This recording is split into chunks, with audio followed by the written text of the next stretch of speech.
The only bank with headquarters in East LA is making loans to help people become citizens, even though many of these people have no credit history. Isn't that how banks got into trouble? In East Los Angeles, citizenship is still a front burner issue for residents who have green cards, legal immigrants. Many of these people want to become American citizens, but they can't afford the nearly $1,000 that it costs in government fees and paperwork to file a naturalization application. Now, Pan American Bank is making citizenship loans to green card holders, even though some of these borrowers have no credit history or even a bank account. Isn't that how banks got into trouble? There are about 8 million individuals in the U.S. today that are eligible for naturalization or citizenship.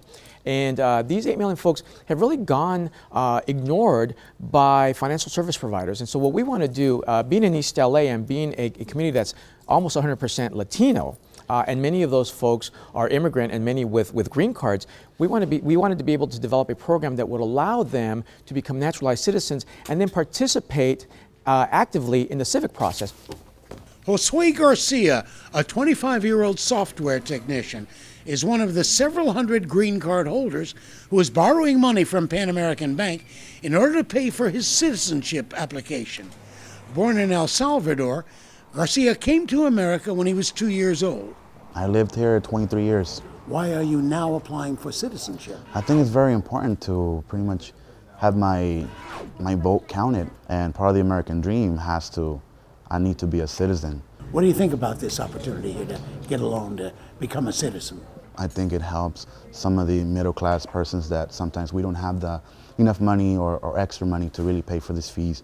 The fees aren't that much, they're about $500 to $600, $700, but it's sometimes that we just don't have those extra dollars in our pockets. But many of these people have no credit history, they don't even have a bank account, and you're lending them money? Absolutely. So if you look at studies that have been conducted for this particular segment, you find that these folks view debt very differently than the typical American does.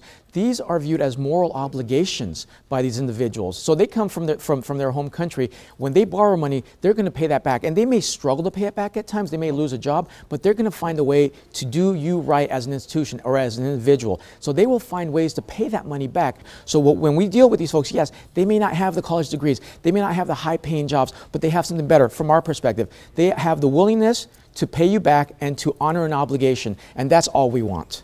With its colorful murals, Pan American is the smallest bank in LA County.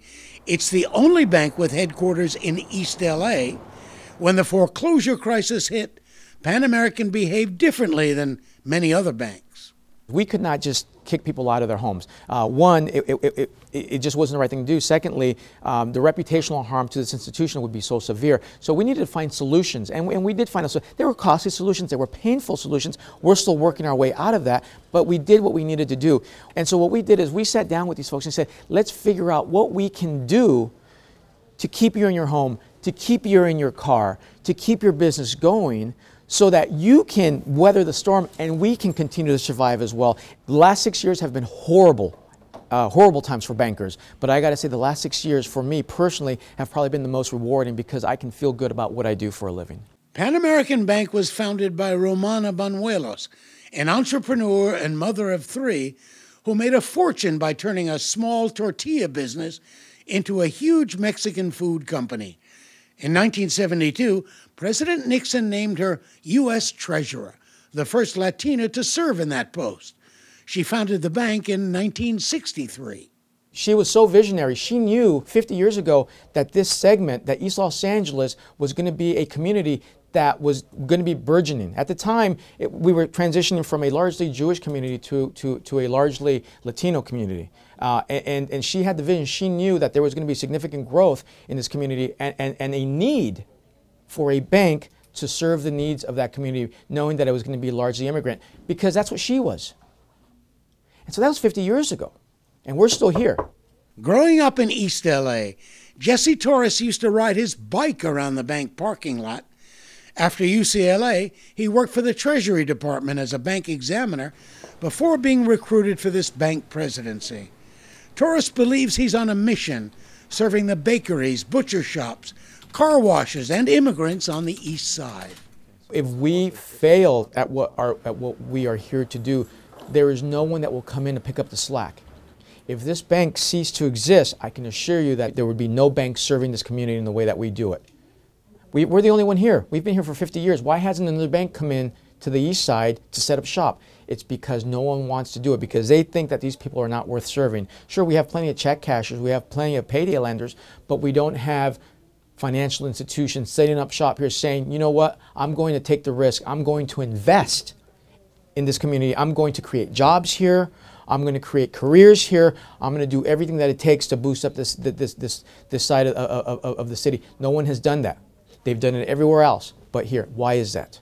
So if we were to fail, if we did not succeed, I assure you that there would not be another bank coming into this town to pick up where we left off. And so failure is not an option for us. We must succeed.